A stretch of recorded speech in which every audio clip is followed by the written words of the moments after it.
Hi, Tim from the Thaiger, as we have another Lawyers, Guns and Money. And today, a really big topic that we could probably speak for weeks about. And we're very happy to have back in the studio from Silk Legal, Dr. Paul Crosio. Paul, thank you very much for joining us again. And thanks. Today we're talking scams, and this is a really big one because there are the annoying sort of jet ski scams and all sorts of other annoying ones, but the big and really bad ones are the ones that can rip everything out of your life and leave you destitute, and that's buying property or investing in property. We should say, I suppose, at the front that there are some very, very good developers and some great opportunities for people to invest well in property in Thailand. But the ones that we get to hear about that I suppose give the industry a bad reputation are the ones, the scammers. So and this is not just Phuket, by the way. We're talking about any of these, what other places, like Pattaya? Pattaya, Koh Samui are the main ones that come to mind. To a lesser extent, perhaps Chiang Mai, but we've got less referrals from there. Okay. And less in Hua Hin. And I'll talk about why that is in a minute. There's really an interesting reason. I'll make a note. Yep. So let's have a talk. Who are the different types of people who are going to be buying properties in Thailand? Who are they? Well, we represent 1% of the buyers of property. Last year, CBRE in their survey said nearly 4,000 came from mainland China. The next largest group was Taiwan with 160, Singapore 110, Japan and Malaysia. Collectively, they were less than 10% of the Chinese buyers. And that's in Bangkok. Phuket, I expect the number will be reversed with Russians because it's predominantly a Russian market. But the number of, shall we say, Western buyers coming from Europe, America, Australia, Britain is almost a fraction of these people. The reason they buy is also very different by nationality as well. Okay. So these are people who are buying properties in Thailand. Correct. Either a condo or they can't buy land as such. Okay, that's another discussion another day. So, okay, let's have a talk about some are going to be investors and some are going to be wanting to buy to live here. Yeah, look, the thing is with the two groups, and if you look at why I said Phuket, Koh Samui is different to Bangkok, Hua Hin, Chiang Mai, is in Bangkok, Hua Hin, Chiang Mai, people actually buy to live.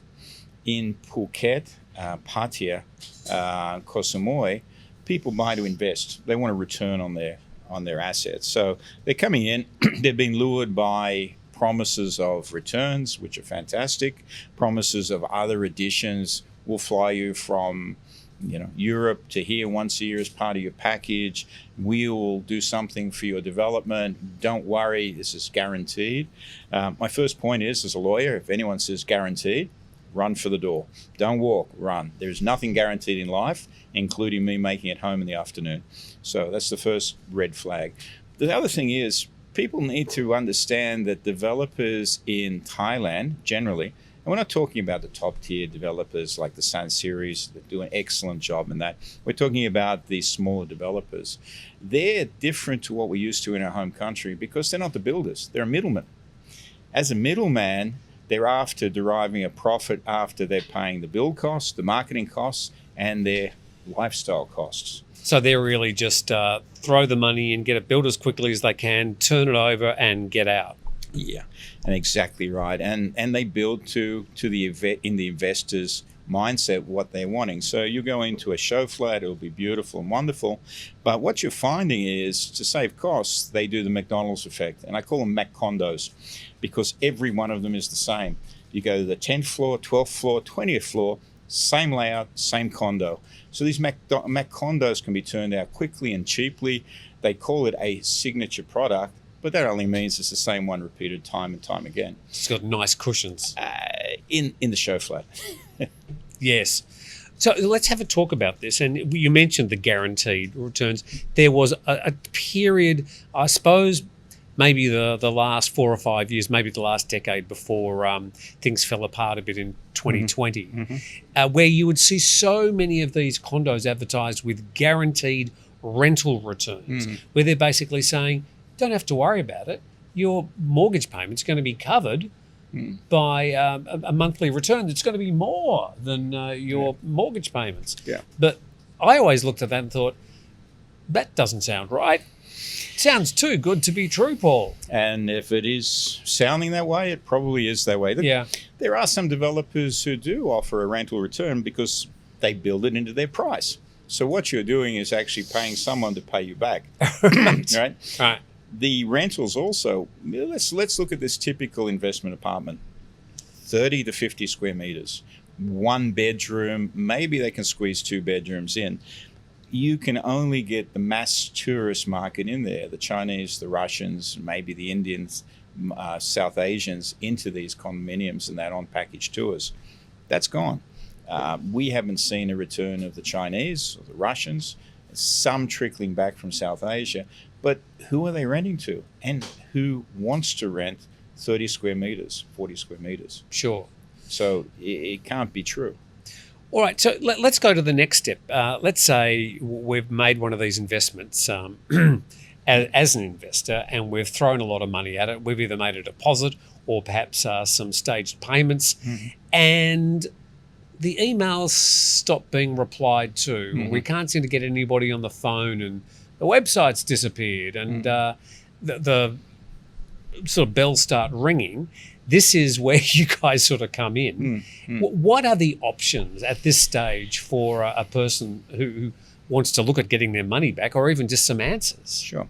Well, let's start from the first point. 90% of developers are genuine, and they really want to complete the project. It's their reputation, and they want to go on and make a name for themselves in Thailand. And the big guys are funded independently through the bank's support and very other backers who are able to take them through the crisis.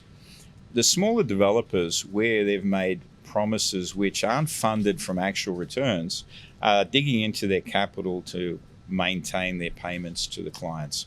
So as times progress, as COVID progressed, more and more of the capital that was put aside to build was used to pay these returns.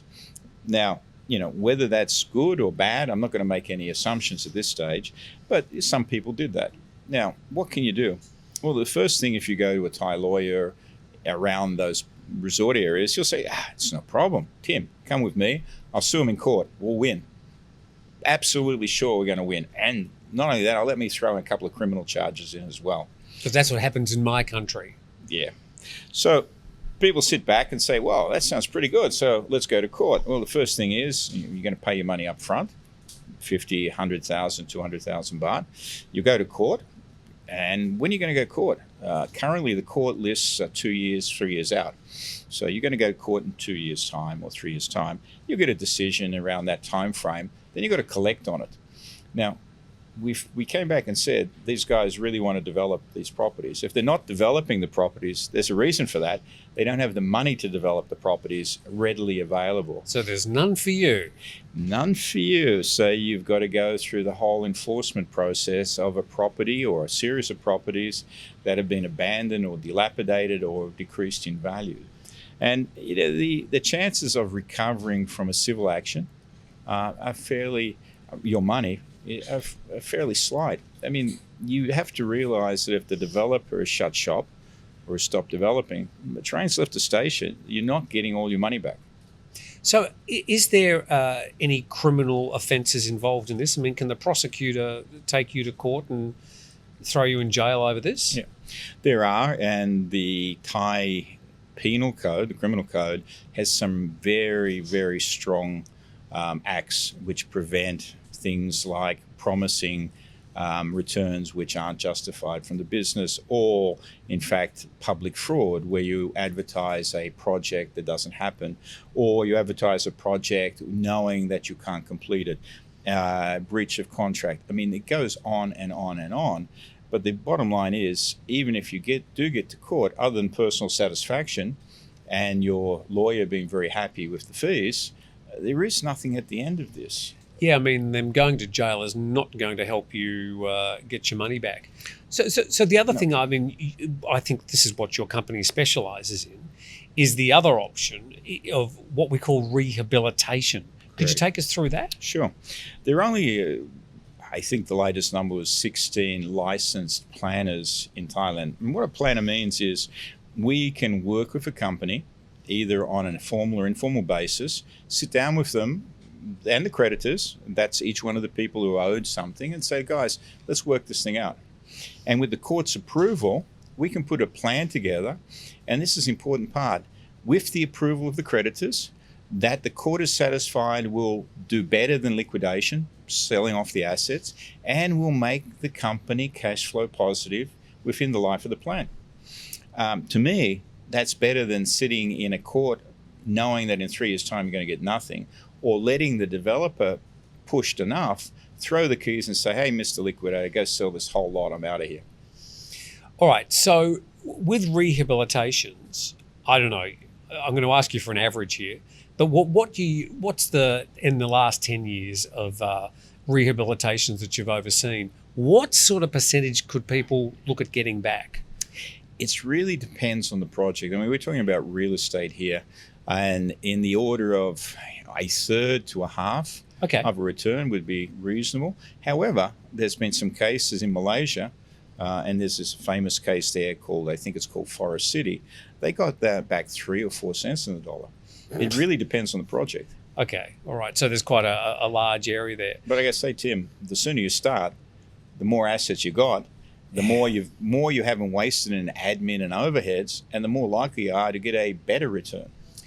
So I suppose for those people that have fallen afoul of a dodgy developer, that you've only really got quite a small area of getting back some money, and you should consult a lawyer or join a class action. Where do you start? I don't know what to do. The developer's not calling me back. What do I do? Bankruptcy rehabilitation is a specialist field. And as I said, there's only a small number of people who actually do it. A lot of people read about it, but I wouldn't want to go to a doctor who's just read about heart surgery and say, hey, you're local and you're cheap. How about doing that for open heart surgery on me? You really need to go to people who do this as a living. And it's more financial than it is legal, to be honest. So to an extent, you've just probably lost a shitload of money with your deposit or some of your payments, and you're now thinking that you're going to go down to the cheapest shophouse lawyer to try and get your money back. Probably not good advice? Not good advice at all. All right.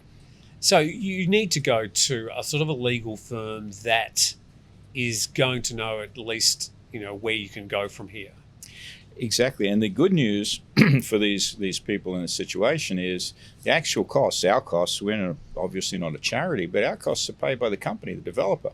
So in fact, this is also a cheaper alternative for people who are finding they're under financial stress as well. Our advice is always get a few of your buddies together. Let's sit down and talk about your situation. And if it makes sense, we're happy to go and talk to the developer. Normally what happens at that stage, the developer says, well, thank goodness I'm getting some relief here. I'm staying awake at night, don't know what to do. So they usually talk to us. And maybe we can work something out. Maybe we can work with the developer. If we can't, we'll walk away and say it's not worth our reputation either to be involved in this. So I'm going to ask you a question without notice to give us 3 things which would be red flags about a property. So I can think of, well, you mentioned something that says guaranteed return. That's a bit of a red flag. But let's try and come up with some things that people could watch out for. Because if they're walking through the local mall and there's the pretty girls with a beautiful model and it's got sea views and nice cushions on the couch, it looks very attractive. Sure. So what's some things that people could look out for as warning signs that they perhaps need to walk away or really do some homework? Sure. First thing is look at the reputation of the developer. Ask him what's been done and go and have a look at the properties he's built. Take 5-10 minutes to go and drive to the properties. Usually they're around the same area. If they're in Phuket, they'll have projects in Phuket, etc. Have a look at the developments. See if you would live in them. Even as an investor, see if you personally would be comfortable living in it. Check the quality of it. And then find their oldest property and have a look at what it's like. Okay. And if it's not a slum, if it hasn't been run down, if it's well maintained, you've probably got a good bet that this is a decent developer. So do some good homework in that regard. Absolutely. Yeah, okay. The other one is the amount they're spending on marketing and commissions. That's one of the big flag. That money comes out of their pocket. If they thought this condo was a great sale, why are they spending this much money on marketing and commissions? Developers don't spend money unless they have to. So you got to ask yourself, if they've got the flashy displays, your dozen guys and girls out there pushing it, they're on advertisement, they're in this award, that award, they're in newspapers, why? That's an interesting point you make, because a lot of the first person that they'd be involved with would not necessarily be the developer, but be an agent. And what's the agent's motivation to sell you that property? Could be a very high commission. Can you ask the agent how much commission they're getting? I would ask them. I'm not sure they'll answer you honestly. Most reputable agents would, but some may not. But if they dodge around and they don't want to answer it, then that's another red flag to look at. Okay. I mean, I've seen commissions everywhere from 3 to 20% being offered. And 20% is out of every one of those percent is out of your pocket. I was going to say that they're basically setting 20% onto the cost of the unit. Correct. The other one to do is when you talk to the developer, have a look how flexible they are in terms of the build and your requirements. Okay. If they're prepared to flex and provide you with something that's unique and different, then that's important for you as well, for two reasons. One, buying property is emotional. Everyone wants to feel different. Everyone wants to have something different to the guy or girl next door. So that's important. But think of it a second way. At some point, you want to sell this condo. If you're in a Mac condo with 200 other units, the price of the sale of that Mac condo will be the price that the last desperate seller sold at. Right. And yours just looks exactly the same. Exactly the same. And they're going to say to you, I paid X million for Joe Bloggs last month. Why do you want 2X? So the final question I was going to ask, Paul, was about buying off the plan. That was something that was becoming quite popular in the last decade. What would be your suggestions for people buying off the plan? You can't go and look at the property because it hasn't been built. Well, again, it's the same one before. What happened in the past will probably happen in the future. If this guy's developer's been doing it for ages and produces quality property, he probably will produce that in the future. The other group of investors is they use these pre-sales as simply a way to finance their property, this property, or maybe even their next property. And I've seen cases, we've been involved with cases where you've bought an apartment in Unit A, but the money has gone to buy his land for Unit B. And what's going to happen at some point, the Unit A is not going to get built. So you've got to be asking that. The other thing is... I was just going to say, to interrupt, is that a Ponzi scheme? No, it's not. Okay. It's not. Ponzi schemes defined somewhat differently, but it gets into the realm of fraud, misappropriation, embezzlement, whatever. The other thing to look at is the contract. You don't have to accept the contract they've given you. They'll pressure you to do so. Have a decent lawyer look at it. One of the things I'd suggest, if they want heavily loaded up front, you're paying 100% of the condo before there's even concrete in the ground, you'd have to wonder why. Right. Well, some really good salient advice there. And I mean, we are talking specifically about some of the resort areas that are, I suppose, have attracted what I describe as the white shoe brigade to come and ply their evil little trade. But it does happen in other places as well, but less likely to happen in a place like Bangkok. Yeah, and because this supply is a different orientation, it's oriented to people living here, predominantly Thai nationals. And strangely, even in these resort areas, the luxury and the uber luxury levels, 70 million, 200 million baht properties, are selling as quickly as they can make them. So it tells you that, horses for courses, be careful of the properties in that middle band, 3 to 6, 7 million. The upper end is still well done, well serviced, and well supported. Paul, really good advice there. And I should just say, for those people that are sitting there sort of going, tut, tut, tut, Silk Legal haven't paid us to do these segments. Paul's come here off his own bat because he's actually concerned about people falling into these traps. And the least we can do is give you a link to find out more from Silk Legal if you'd like to in this description. But I mean, that's a really good roundup. Thank you very much Thanks, Tim. for that sort of quick intro to scamming in the property market. And as we said at the start, there are some really good developers in Thailand and some really nice properties that people do buy, invest in, live in happily, and sometimes sell at a profit. And at a bargain price at the moment. Yes, In many places. a good time to buy. Yes, absolutely. Paul, thank you very much. Thanks a lot, Tim. So that's our Lawyers, Guns and Money, looking at the Thai property market, and some more notes in the description below, as well as a link to another video that we did about property scams. So we always say at the Thaiger, do your homework. And I think that's about the best thing we can probably recommend. So from Paul and myself, thank you very much for watching on the Thaiger.